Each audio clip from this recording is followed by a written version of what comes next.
मैंने तुम्हारा रास्ता बिल्कुल साफ कर दिया है। बेचारी मंथरा ने इस काम में मेरी पूरी सहायता की।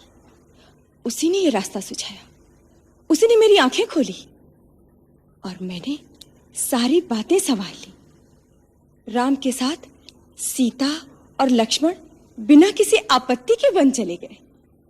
सारा काम बड़ी सुगमता से हो गया था, किंतु विधाता ने बीच में थोड़ी सी उथल पुथल कर दी। महाराज राम के विछोह में स्वर्ग सिधार गए।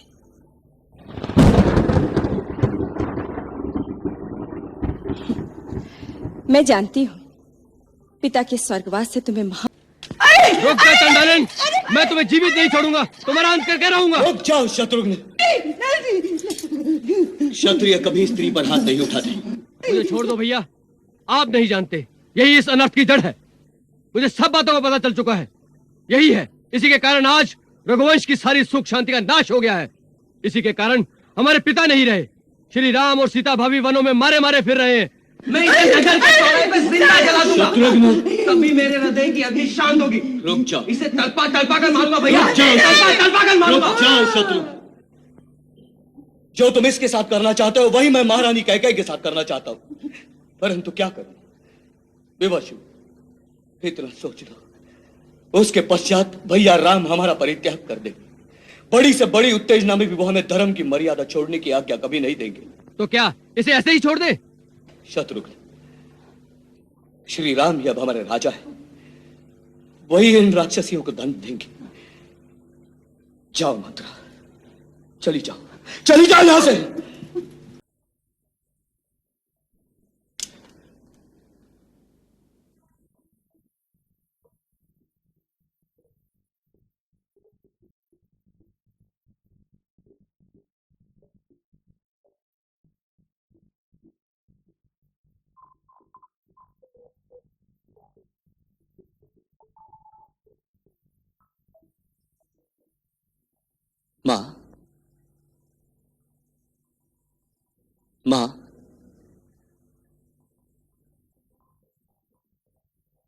मां, मैं हूं भरत।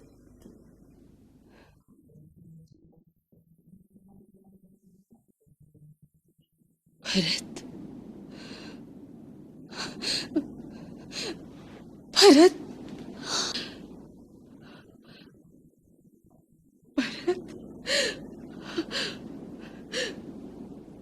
भरत तू आ गया पुत्र। मैं तेरा ही रास्ता देख रही थी।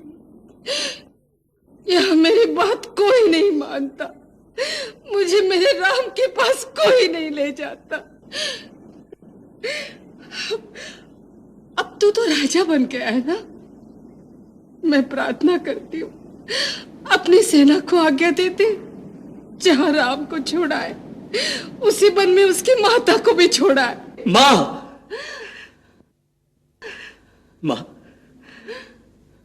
अगर आप भी राम के पास वन में चली जाएगी तो ये भरत किसकी गोद में बैठकर रोएगा? भरत, मां, क्या केवल राम ही आपका पुत्र है? नहीं भरत, भरत नहीं। मैं तो इसलिए आपके पास आया था कि आप अपने स्नेह का हाथ मेरे सिर पर रखेंगी, मेरी घायल आत्मा को अपने आंचल की छाया में शरण देंगी। परंतु मेरे भाग्य में मां का प्यार कहा। नहीं भरत नहीं। मेरे पाप का यही दंड है। माता, मेरा एक ही पाप है कि मैंने कैकेयी की कोख से जन्म लिया, परंतु इसके लिए वो विधाता दोषी है, मैं नहीं। विधाता ने इस संसार में कैकेयी जैसी क्रूर नारी को जन्म ही क्यों दिया? और अगर जन्म देना ही था तो उसे बांझ क्यों नहीं बनाया, जिससे मेरे जैसा कुल का कलंक पैदा ही ना होता? नहीं भरत नहीं। माता, राम भैया के वन में जाने से अधिक पीड़ा तो मुझे इस बात की हो रही है कि आज आपको भी अपने भरत पर संदेह हो गया। मैं आपको कैसे विश्वास दिलाऊं मातेश्वरी? मैं भगवान की शपथ लेकर कहता हूं कि जो कुछ भी हुआ है, यदि उसमें मेरी लेश मात्र भी सहमति रही है तो मेरा सारा ज्ञान, गुरु की दी हुई सारी विद्या इसी समय नष्ट हो जाए और संसार के समस्त पापियों के समस्त पापों का दंड केवल मुझे मिले। भरत, मां, आप तो ममता की मूर्ति हैं मां। मुझे पूरा भरोसा था कि भले मेरे राम भैया मुझ पर संदेह कर जाए, परंतु आप मुझ पर कभी संदेह नहीं करेंगी। मां, बचपन से मैंने आप ही की गोद में अधिक स्नेह पाया है, और आज अगर उसी गोद में मेरे लिए स्थान नहीं है तो ऐसे जीने से तो अच्छा है कि मुझे मृत्यु आ जाए। नहीं भरत नहीं, ऐसी बातों से तुम मुझे और दुखी मत कर बेटे। एक बेटा तो वन में चला गया और दूसरा इस प्रकार धैर्य छोड़कर मरने की बात करेगा तो बेचारी माँ किससे सहारा मांगेगी। मैं तो तेरे आने से समझी थी कि मेरे पास मेरा राम आ गया है। मेरे बातों का यह अर्थ कतई नहीं था मेरे लाल कि मैं तुझ पर संदेह करूं, परंतु मां की आत्मा सदा दुखी पुत्र की ओर ही जाएगी। एक पुत्र तो पिता की आज्ञा से राज संभालेगा तो मां का हृदय बनवासी पुत्र के लिए ही तड़पेगा ना। इसलिए मैं तेरी आने की प्रतीक्षा कर रही थी। मेरा राम तो मुझे वन में अपने साथ नहीं ले गया, तो मेरी आज्ञा अवश्य मानेगा और मुझे वन भेज देगा। मुझे वन भेज देना मेरे लाल, मुझे वन भेज देना। मैं आपको वन में नहीं भेजूंगा मां, परंतु वन में जाने वाले को आपके द्वार पर जरूर ले आऊंगा।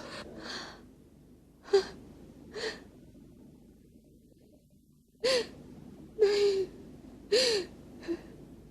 ऐसे सपने मुझे मत दिखा भरत, मुझे मत दिखा। इस सपने को सच करना ही तो अब मेरा कर्तव्य है। मां, मैं पूछता हूं, आपने उन्हें जाने की आज्ञा कैसे थी? अपने अधिकार से उन्हें रोका क्यों नहीं? कैसे रोकती? वो तो बड़े ज्ञानियों की भांति मुझे नारी धर्म का उपदेश सुनाकर अपने पिता की आज्ञा पालन करने चला गया। लेश मात्र दुख और विषाद नहीं था मन में। अपने वस्त्र, आभूषण, ये राजमहल, ये साम्राज्य ऐसे छोड़ दिए जैसे कोई अपने पुराने वस्त्र त्याग कर देते। सीता अपने पतिव्रत धर्म पालन करने उसके साथ चली गई। लक्ष्मण को राम ने बहुत रोका, परंतु वो नहीं रुका। सबने अपने अपने धर्म का पालन किया और मेरा वज्र हृदय देखो, दो पुत्र गए, बहू गई, परंतु उन्हें साथ जाते देखकर भी मेरे प्राण उनके साथ नहीं गए। पुत्र स्नेह का धर्म तो महाराज ने पालन किया। महाराज ने जब तक जिए उसके साथ जिए। वो गया तो अपने प्राण भी त्याग दिए, अपने प्राण भी त्याग दिए।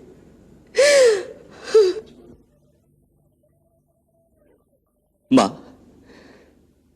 मुझे ऐसे महान पिता मिले, ऐसा भाई मिला, फिर तेरे जैसी मां की कोख से जन्म क्यों नहीं मिला? कह के सुत होने का कलंक क्यों लगने दिया? यदि आज आप मेरी जननी होती तो मुझे ऐसा कलंक कदापि न लगता। जन्म मरण अपनी इच्छा से नहीं होता पुत्र, ये सब पहले से ही निर्धारित है। इसी को भाग्य कहते हैं। हम सब उसी भाग्य के हाथों की कठपुतलियां बनकर नाचते। कैकेयी ने जो कुछ किया वो हमारे भाग्य ने ही कराया, उसमें उस बेचारी का कोई दोष नहीं। माता, आप जैसी उदारता इस जगत में कहां मिलेगी? परंतु सारा संसार तो मुझी को इस अनर्थ की जड़ कहेगा भरत ने राजा बनने के लिए कैसा षड्यंत्र रचा। नहीं नहीं, चंद्रमा से आग बरस सकती है, अमृत विशाला हो सकता है, पर तुम मेरा भरत राम से विमुख नहीं हो सकता। इसके साक्षी मैं संसार को दूंगी। जय जयकार नहीं है पद की, जय जयकार नहीं इस तन की, तन से जो सत्कर्म किए हैं, जय जयकार है उन कर्मन की, ये जयकार है उन कर्मन की।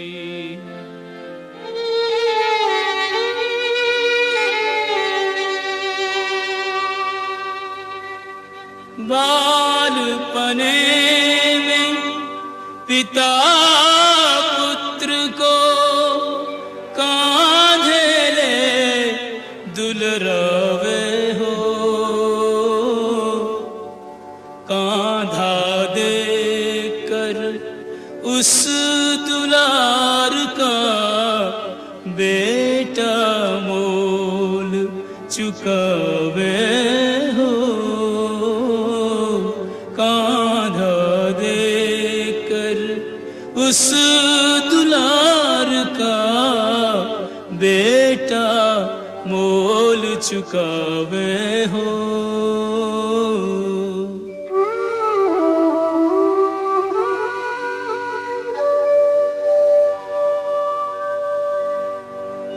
रहे पिता को ध्यान, पुत्र पर कोई आँच न आवे हो, सबसे पहले पुत्र पिता के तन में आँच लगावे हो, सबसे पहले पुत्र पिता के तन में आँच लगावे हो।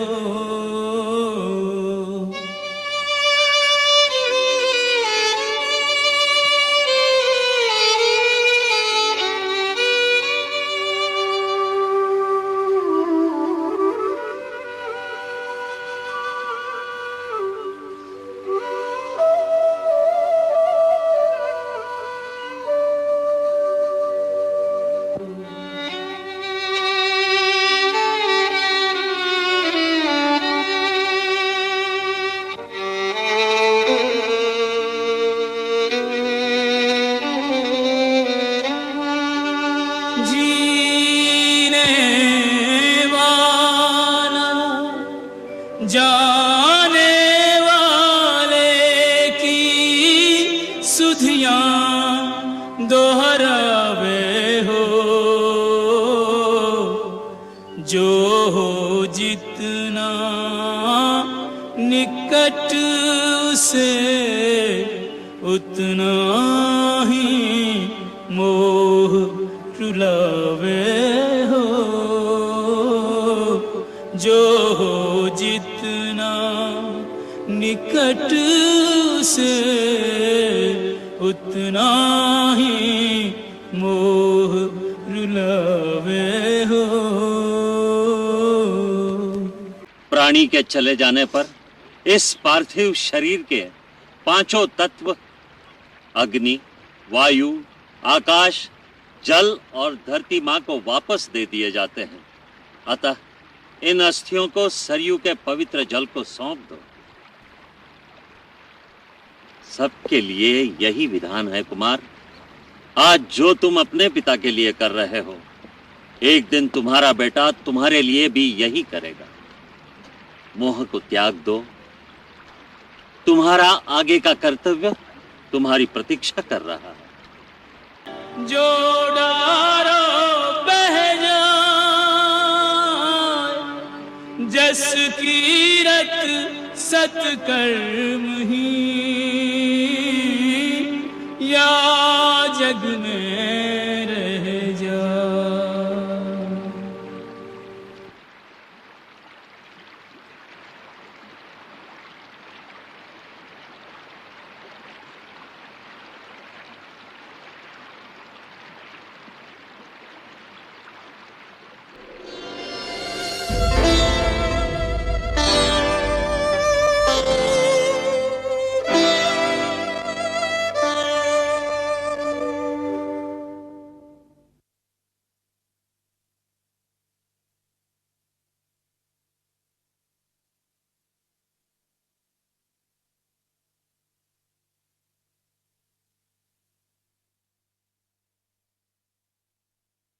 गुरुदेव, आपकी आज्ञानुसार हम राज्यसभा में उपस्थित हो गए हैं। कहिए, हमारे लिए क्या आज्ञा है? वत्स भरत, तुम्हारे पिता धर्म का आचरण करते हुए अपने वचन का पालन कर ये धन धान्य से समृद्ध राज्य तुम्हें देकर स्वयं स्वर्ग सिधार गए हैं। तुम्हारे ज्येष्ठ भ्राता श्री रामचंद्र जी एक महात्मा की तरह अपने पिता का वचन पूरा करने के लिए वन में चले गए हैं।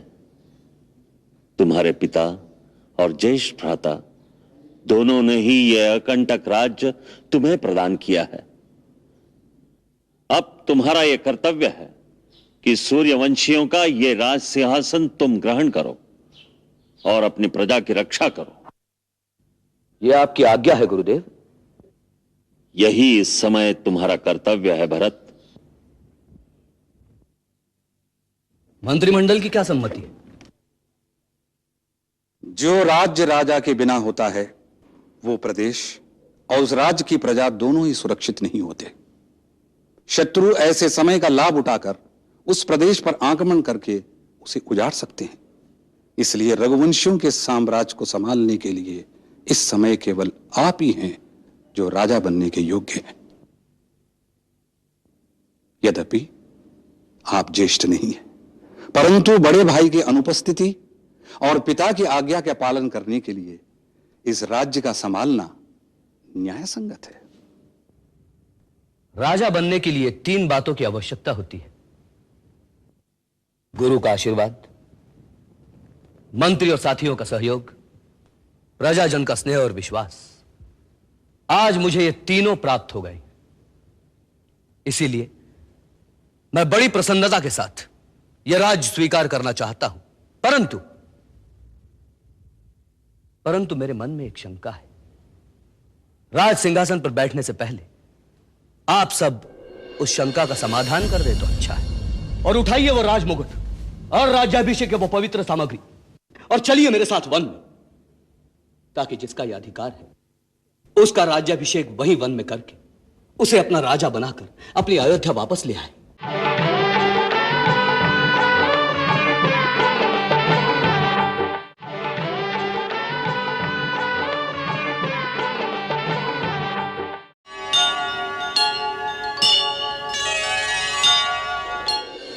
कुछ दिन पहले मेरे स्वर्गवासी पिताश्री महाराज दशरथ ने ऐसी ही एक सभा आयोजित की थी जिसमें आप सब उपस्थित थे। क्यों?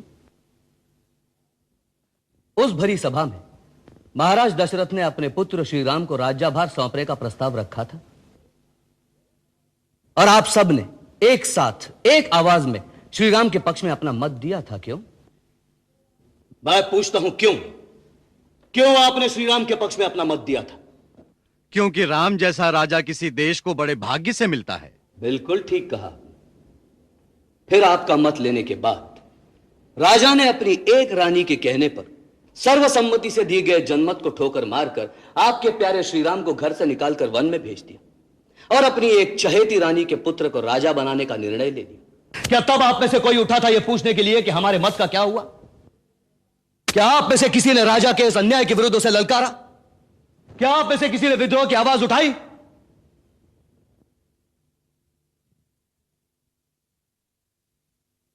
मत का अधिकार होना अच्छी बात है, परंतु जो उस अधिकार की रक्षा नहीं कर सकते उस अधिकार के लिए लड़ना नहीं जानते, उनका यही हाल होगा।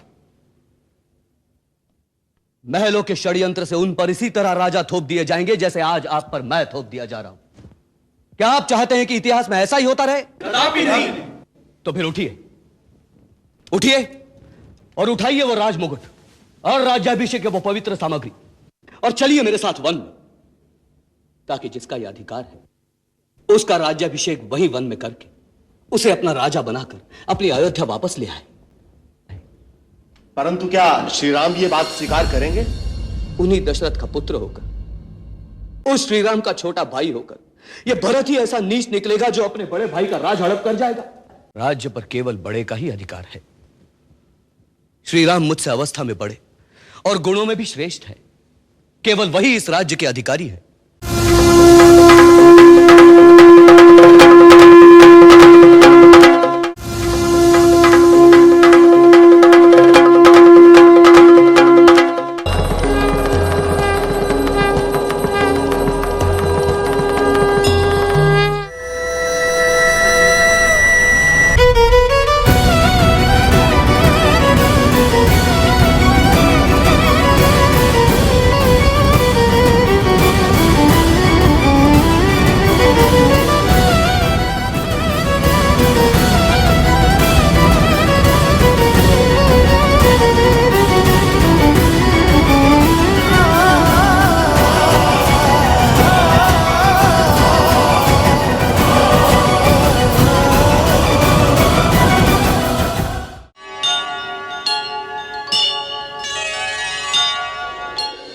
क्यों नहीं करेंगे?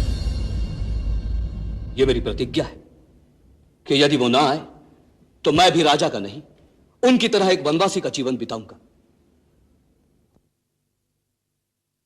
आप लोगों ने कैसे सोच लिया कि जिन महाराज दशरथ ने अपने वचन के लिए अपने प्राण दे दिए, जिस श्रीराम ने पिता के अपने मुख से ना कहने पर भी पिता के वचन की आन रखने के लिए एक भरा पूरा साम्राज्य तिनके की तरह छोड़कर वन का रास्ता ले लिया, उन्हीं दशरथ का पुत्र होकर, उस श्रीराम का छोटा भाई होकर यह भरत ही ऐसा नीच निकलेगा जो अपने बड़े भाई का राज हड़प कर जाएगा। राज्य पर केवल बड़े का ही अधिकार है। श्रीराम मुझसे अवस्था में बड़े और गुणों में भी श्रेष्ठ है। केवल वही इस राज्य के अधिकारी है। जो वस्तु अपनी नहीं उसे लेना पाप है। मैं गुरुजनों से प्रार्थना करता हूं, मुझे यह पाप करने की आज्ञा न दे जिससे मैं रघुकुल का एक कलंक कहलाऊं।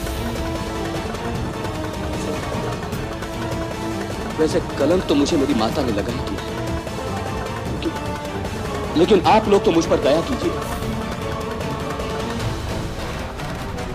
मैं इस राज्य सभा के बीच खड़ा होकर घोषणा करता हूं, अयोध्या के राजा केवल राम है। वो इस वक्त जहां भी है उसी दिशा में मैं उन्हें शत शत प्रणाम करता हूं और इसी समय उनके पास जाने का प्रण करता हूं। आप सब भी मेरे साथ चलने की कृपा करें। इस तरह मुंह मोड़कर मत जा। कहिए महारानी कैकेयी, क्या कहना चाहती है? मैं भी तुम्हारे साथ वन में चलना चाहती हूँ। क्यों? 14 वर्ष का देश निकाला का कम है और बढ़ाना चाहती है? कैकेयी राम की माँ है। माँ पुत्र को दंड भी दे सकती है और उस पर ममता का हाथ फेरने का अधिकार भी रखती है।